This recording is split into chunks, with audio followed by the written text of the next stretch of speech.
hacer una recapitulación, después veremos si hay algunas preguntas. Estuve buscando el panel de preguntas, hace tiempo que no utilizo, creo que podría ser por aquí. Bueno, no. La verdad que ya no recuerdo mucho. No las veo, o de repente no las hay. Doctor Miguel Ángel, ¿me logra escuchar? Sí. Doctor Miguel Ángel, sí, justamente no tenemos ninguna pregunta, todo está claro, motivo por el cual no le he asignado ninguna pregunta, doctor. Perfecto. Ya. Solo para recapitular un poco, ¿cuál era el objeto de la ley? La ley se refiere al régimen exclusivo de los trabajadores de la jurisdicción jurisdiccionales y del trabajador administrativo.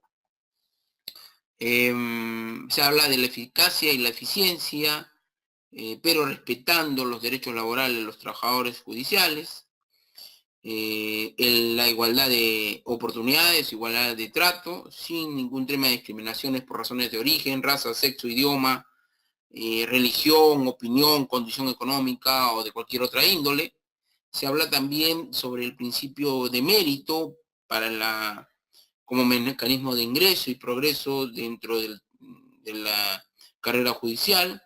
Se habló también sobre la carrera del trabajador, qué principios, la legalidad vinculada a la propia ley y a la Constitución, en la transparencia en la información generada, la confiabilidad, la accesibilidad y la oportunidad de acceso a esta información, en la protección contra el despido arbitrario,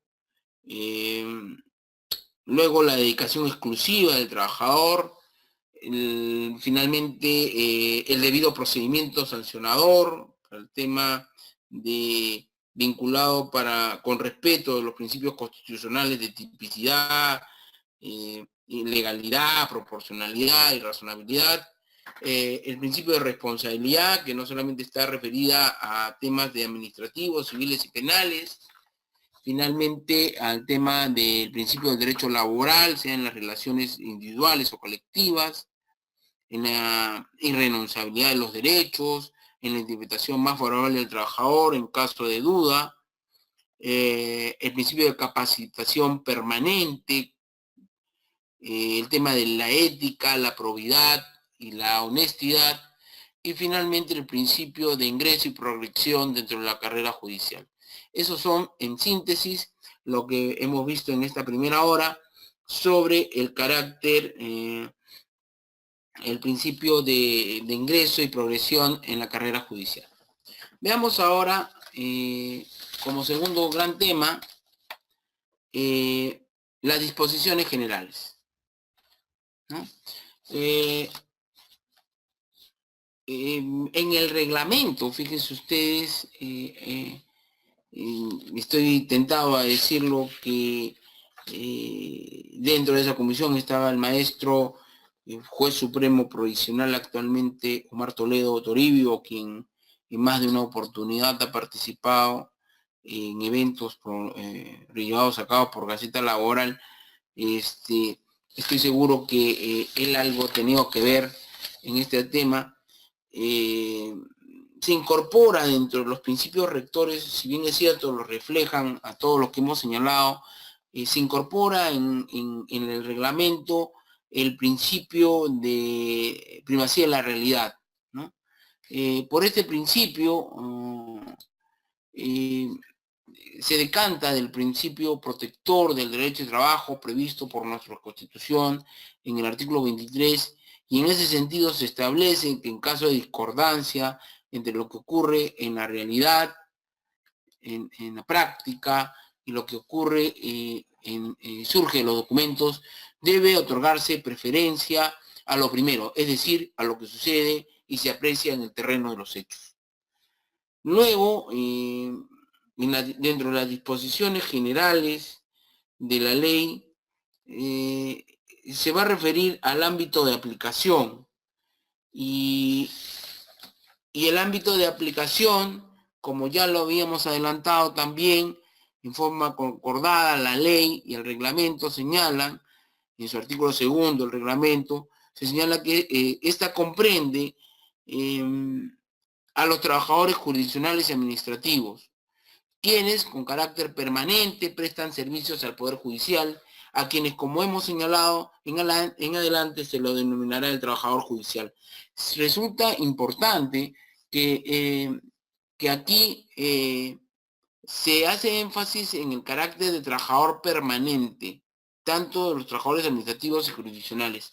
Encontramos, y esa es una línea por investigar, seguramente cuando quede sentado, que existe una contradicción aparente, por lo menos, entre lo que acabamos de señalar y lo que señala el reglamento, porque la ley, en su artículo primero, lo que dice es: la presente ley comprende a todos los trabajadores jurisdiccionales y administrativos del Poder Judicial, y por su parte, el artículo segundo del reglamento, lo que dice es: comprende, la ley de la carrera del trabajador comprende a todos los trabajadores jurisdiccionales y administrativos, pero agrega con carácter permanente presten servicios en el Poder Judicial. Me llamó un poco esto la atención porque en relación fíjense ustedes, lo referente a la aplicación, lo voy a buscar la norma exacta. Vamos a buscar el artículo exacto.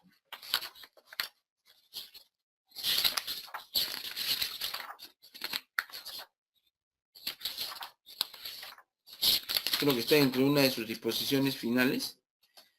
Sí, aquí está. Dice, en el reglamento, disposiciones complementarias finales. La séptima. Tránsito a la ley de carrera del trabajador judicial. Se dice, el tránsito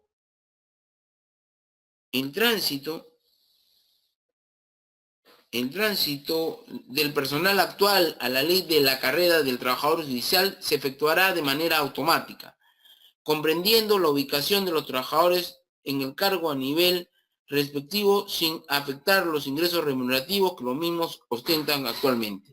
Este tránsito comprende al personal que se detalla a continuación y que se encuentre elaborando a la fecha de vigencia de la ley 30.745, pero comprende a dos trabajadores: a los trabajadores sujetos al régimen laboral del decreto legislativo 728 de plazo indeterminado, y comprende a los trabajadores sujetos al régimen laboral del decreto legislativo 728 bajo modalidad de servicio específico con plaza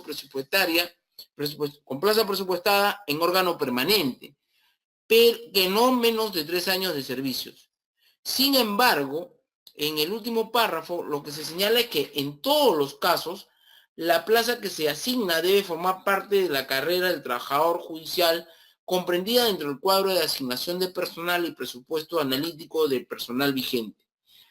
La octava disposición ya nos habla de dos tipos de trabajadores que entiendo no están considerados, que serían los trabajadores del decreto legislativo 276 y los trabajadores regidos por los contratos administrativos de servicios CAS, porque en este supuesto lo que se señala dice: los trabajadores jurisdiccionales y administrativos que a la fecha de la vigencia de la ley de carrera del trabajador judicial se encuentran prestando servicios de carácter permanente sujetos al régimen laboral del decreto legislativo 276 y del decreto legislativo 1057 están comprendidos en la ley de carrera del trabajador judicial, y la percepción, fíjense ustedes, de los beneficios será de manera progresiva.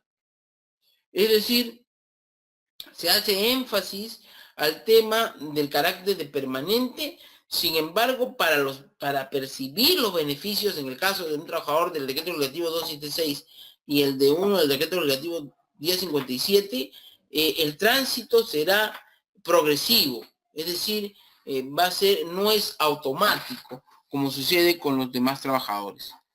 Eso me llamó la atención, lo dejo sentado como una inquietud.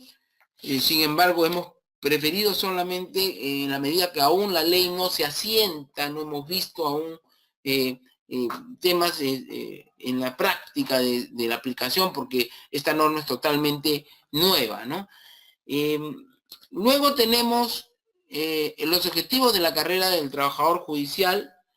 Esto en el artículo 2 de la ley de la carrera judicial señala que esta regula el ingreso, permanencia, ascenso, terminación en el cargo, y asimismo la responsabilidad en que incurren en el ejercicio de sus funciones, los derechos y obligaciones esenciales al cargo que ostenta, lo que ha sido reglamentado por el Poder Judicial conforme a la resolución administrativa 216-2018 CEPJ de fecha 19 de julio del año 2018, publicada en el Diario Oficial del Peruano el 25 de julio del mismo año, el mismo que regula la aplicación general de lo dispuesto en la ley en cumplimiento del mandato contenido en la tercera disposición complementaria final de la citada norma.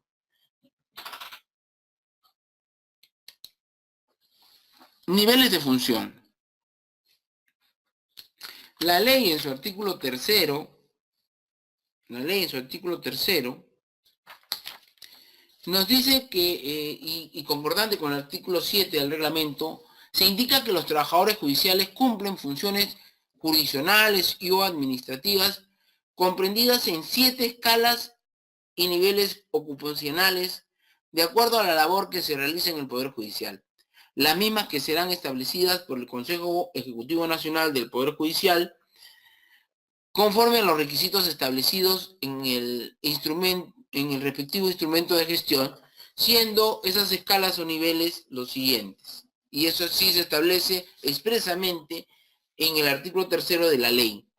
¿Cuáles son esas escalas? En el 7º nivel se ocupa al relator de la Sala Suprema, al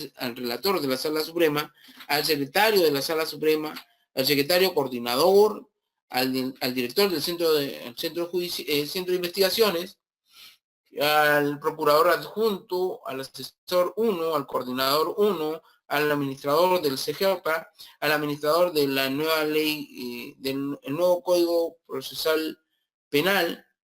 En el 6º nivel tenemos a los secretarios de confianza, al asesor legal de los consejeros, a los analistas 3, al administrativo 1 del Consejo Ejecutivo, al administrador 1 del módulo básico de justicia, al analista 2, al asesor de corte, al especialista judicial de sala, al relator, al secretario de sala. En 5º nivel tenemos al analista 1, al asistente administrativo 2, al asistente de juez, al asistente social, al cajero, al especialista judicial de audiencias de juzgado, al especialista judicial de audiencias de sala, al especialista judicial de juzgado, al especialista legal, al perito judicial, al psicólogo, al secretario judicial, al subadministrador.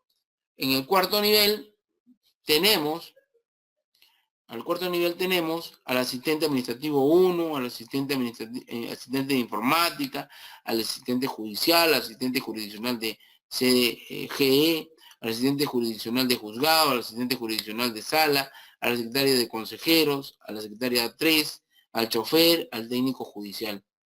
En el 3er nivel tenemos al asistente de atención al público, a la secretaria 2, al técnico administrativo. En el 2º nivel tenemos al revisor, al técnico administrativo 1, al auxiliar administrativo 3, a la anfitriona, al secretario 1, al chofer 1, al digitador, al inventariador. Y finalmente, en el 1er nivel tenemos al asistente de comunicaciones, al auxiliar administrativo 2 y luego al auxiliar administrativo 1. Esos son los niveles que se han establecido. Esos niveles de la carrera del trabajador judicial, se indica en el artículo 8 del reglamento, son los escalones definidos en relación con la complejidad de funciones y responsabilidades. Los niveles de carrera permiten la progresión del trabajador judicial en forma ascendente u horizontal en la carrera. Para pertenecer a un determinado nivel no basta poseer los requisitos establecidos, sino postular expresamente para ingresar a él. A cada nivel de carrera le corresponde un conjunto de cargos con funciones, características, exigencias para su ejercicio y propósitos similares.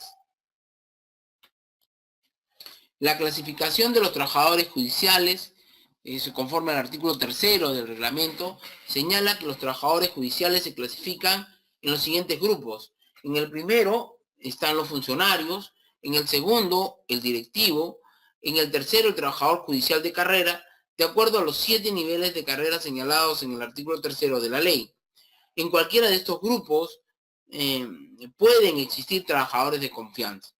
El artículo 9 del reglamento señala que los cargos de funcionario, directivo y los de confianza definidos en el cuadro para asignación de personal provisional no se encuentran comprendidos en los niveles de carrera del trabajador judicial.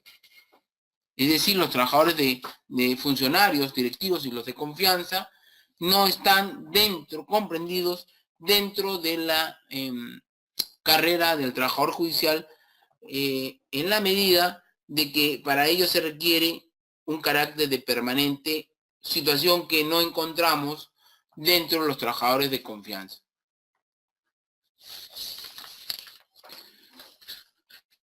Luego tenemos las definiciones. El artículo 4 del reglamento nos va a definir qué debemos entender como trabajador judicial.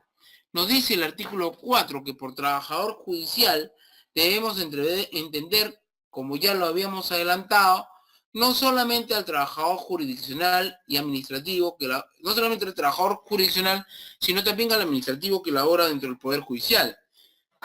Un segundo punto es el funcionario, es un representante político o cargo público representativo que ejerce funciones de gobierno en la organización del Estado, dirige o interviene en la conducción de la entidad, así como aprueba políticas y normas. Una tercera definición es la referida al cargo de directivo y nos establece que es el trabajador judicial que desarrolla funciones relativas a la organización, dirección o toma de decisiones de un órgano, de una unidad orgánica, de un programa o de un proyecto especial. Finalmente, el trabajador judicial de carrera, que es al cual se refiere la norma, es el trabajador judicial que realiza funciones directa o indirectamente vinculadas al cumplimiento de las funciones sustantivas y de administración interna de una entidad con carácter permanente. Seguimos apuntando y llamamos la atención en este carácter descriptivo que estamos haciendo de la norma, la reiteración de la ley, el reglamento y el carácter permanente del trabajador judicial. Por su parte, existe también el trabajador judicial de confianza, que como hemos dicho, no está dentro de los alcances de esta norma, pero que sin embargo la norma se encarga de definir. Y nos dice que el trabajador judicial de confianza es aquel trabajador que forma parte del entorno directivo o inmediato de los funcionarios o directivos, y cuya permanencia está supeditada a la confianza por parte de la persona que lo designó. Puede formar parte del grupo de directivos trabajador judicial de carrera. Ingresa sin concurso público de méritos, cumpliendo los requisitos exigidos para el cargo y sobre la base del poder discrecional con que cuenta el funcionario que lo designa. No conforma un grupo o se sujeta a las reglas que correspondan al cargo que ocupa. Finalmente, tenemos el cargo, que es el conjunto de funciones y responsabilidades que manifiestan una integridad con los objetivos de la organización que exigen requisitos para su adecuado ejercicio. ¿Qué cosa es el sistema administrativo de gestión de recursos humanos? El título primero del reglamento, se desarrolla el sistema administrativo de gestión de recursos humanos, estableciendo en su artículo 5 que el órgano responsable es la Gerencia de Recursos Humanos y Bienestar de la Gerencia General. Es el órgano responsable de la gestión de recursos humanos en el Poder Judicial, que comprende a nivel nacional sobre todas las Cortes Superiores de Justicia, la Corte Suprema de Justicia, la Oficina de Control de la Magistratura y las demás dependencias del Poder Judicial, siendo que la Gerencia de Recursos Humanos y Bienestar se encuentran jerárquicamente sujetas a la Gerencia General. En cuanto al sistema administrativo de gestión de recursos, en el artículo 6 se indica que esta comprende los siguientes subsistemas.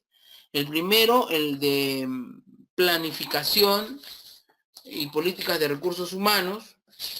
El segundo, el diseño y administración de puestos, el de ingreso, el de administración de personas, el medición de rendimiento para efectos de capacitación, el de remuneraciones, el de desarrollo y capacitación y relaciones humanas y sociales. Eso está establecido en el artículo 6 del reglamento. El artículo 5 de la ley, se va a referir al sistema de ingreso a la carrera judicial. Y aquí el sistema de ingreso a la carrera del trabajador judicial se realiza mediante concurso público de méritos a cargo de una comisión permanente de selección de personal de la Corte Superior de Justicia o de la Gerencia General, según sea el caso. Se establece en la ley algunos requisitos especiales, y aquí habría que concordar esta figura con lo que establecía en su momento la Ley Orgánica del Poder Judicial. Se va a referir a las posiciones de relator o secretario de la Sala Suprema, a la posición de relator o secretario de la Sala Superior, a la situación de requisitos especiales para secretario juzgado especializado judicial legal, para el auxiliar judicial como requisitos especiales. En el primer caso, en el caso de los requisitos especiales para relator o secretario de Sala Suprema, se establece que para ser relator o secretario de Sala de la Corte Suprema se requiere, en primer supuesto, ser peruano de nacimiento, ciudadano en ejercicio y mayor de 25 años de edad. Por su parte, tener el título de abogado, haber servido ininterrumpidamente durante más de 2 años como relator o secretario de sala de la Corte Superior, o haber ejercido la abogacía o desempeñado docencia universitaria en disciplina jurídica por igual término, no haber sido condenado por delito doloso y no haber incurrido en incompatibilidad establecida por ley. Por su parte, para ser nombrado relator o secretario de Corte Superior se requiere ser igualmente peruano de nacimiento, ciudadano en ejercicio, aquí la edad se reduce, o sea, mayor de 23 años de edad, tener sí el título de abogado, haber servido ininterrumpidamente durante 2 años como secretario de juzgado, o haber ejercido la abogacía o desempeñado docencia universitaria por igual término, no haber sido condenado por delito doloso, y no estar incurso en ninguna incompatibilidad establecida por la ley. Por su parte, para ser secretario de juzgado especializado o mixto o de paz letrado, se requiere también ser peruano de nacimiento, ciudadano en ejercicio, aquí la edad también se reduce a 21 años de edad, tener el título de abogado, no haber sido condenado por delito doloso, no haber estado en curso en ninguna incompatibilidad establecida por la ley, solo por excepción en los lugares donde no haya postulantes letrados, o sea, abogados, se admite transitoriamente a bachilleres o egresados de derecho según el orden. Antiguamente, y estoy hablando de la Ley Orgánica del año 1973, a las personas que no reunían los requisitos para este tipo de cargo, se le denominaba testigo actuario y no secretario, porque si bien cumplían el perfil, o no tenían el título de abogado todavía, o no tenían la edad, y por lo tanto no tenían el cargo de secretario, y le llamaban entonces testigos actuarios, ¿no? Aquí la ley, las condiciones del año 73 a la fecha, pasando por la desde el año 1991, exige para este cargo el título de abogado. Por su parte, en el caso del auxiliar jurisdiccional, no va a requerir ser abogado necesariamente, sino ser estudiante o egresado de Derecho y o carrera afín para auxiliar administrativo.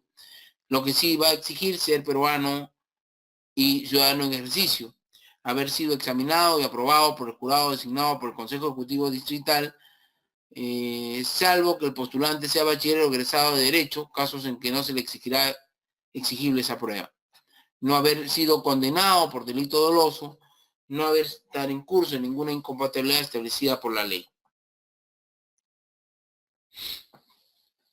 Vamos a hablar ahora del ingreso a la carrera.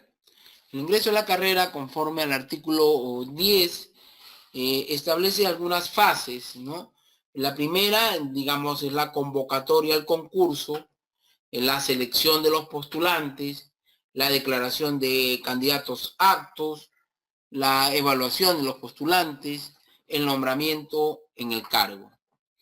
En la convocatoria, señala el artículo 11 de la ley, la convocatoria para el ingreso a la carrera del trabajador comprende, como es lógico, las vacantes existentes.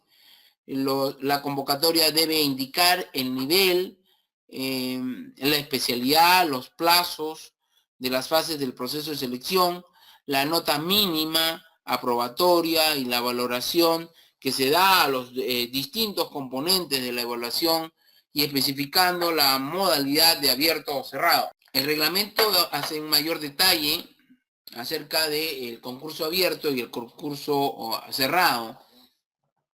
El concurso de méritos interno es el que se denomina cerrado, en el proceso mediante el cual se accede a un cargo de carrera distinto al que se ostenta en el Poder Judicial. Y por su parte, el concurso público de méritos externo o abierto es el proceso que se realiza para acceder a un cargo de carrera y al que puede postular cualquier persona, tenga o no vínculo con el Poder Judicial. Vamos ahora a referirnos al proceso de selección. El artículo 12 de la ley nos remite a que los postulantes que han superado el proceso de selección son nombrados en estricto orden de mérito. El artículo 13, por su parte, nos señala que el postulante se inscribe al concurso convocado de acuerdo al procedimiento establecido, que establezcan las bases del concurso respectivo. Los datos consignados por los postulantes en la ficha de inscripción tienen carácter de declaración jurada. El proceso de evaluación va a contener algunas etapas. La primera es la evaluación de habilidades o destrezas y conocimiento para el ejercicio de la función mediante un examen escrito. La evaluación de antecedentes del postulante, lo denominado currículo vitae, debidamente documentado. Luego tenemos la evaluación psicológica. Aquí habría que ser, hoy más que nunca, de suma importancia. La evaluación psicológica es realizada en estricto privado, salvo que el interesado solicite su publicidad. Tiene por finalidad evaluar las actitudes y condiciones psicológicas requeridas para el ejercicio del cargo al que se postula y está orientada a medir rasgos de personalidad a través de la aplicación de instrumentos o técnicas, las cuales deben ser aplicadas por psicólogos colegiados y habilitados. Finalmente, el artículo señala, concordante con el artículo 20 de la ley, la entrevista personal tiene como finalidad conocer las habilidades sociolaborales del postulante. Sería importante indicar aquí que para efectos del currículo vitae, el artículo 18 de la ley nos señala que los criterios generales para la evaluación del currículo está determinado en dos aspectos. El primero, la calificación de asignación de un puntaje a cada mérito acreditado documentalmente conforme a las bases del concurso y una calificación que va a constar en el acta correspondiente, la que es firmada por los miembros de la comisión evaluadora. Por su parte, en cuanto lo hemos dicho a la entrevista personal, la entrevista personal tiene por finalidad concretar las habilidades sociolaborales del postulante. Para ello, la comisión permanente debe evaluar la vocación del postulante en relación al cargo que postula y conocer sus criterios sobre los temas estrictamente vinculados al cargo al que postula. Finalmente, en la entrevista también tiene que conocerse su capacidad de buen trato con el público y con sus supervisores o con sus superiores, y saber si tiene una visión clara de qué se espera de su función. En ningún caso, establece la ley, la entrevista personal versará sobre conocimientos ni afectará el derecho de intimidad del postulante. El nombramiento y la elección, concluido el proceso de selección correspondiente, el proceso de nombramiento está a cargo del presidente de la Corte Suprema, el presidente del Corte Superior de Justicia o la gerencia general, conforme corresponda a, según el orden de méritos alcanzado, y hasta cubrir las plazas vacantes de los niveles y o especialidades. Se ha establecido en el artículo 22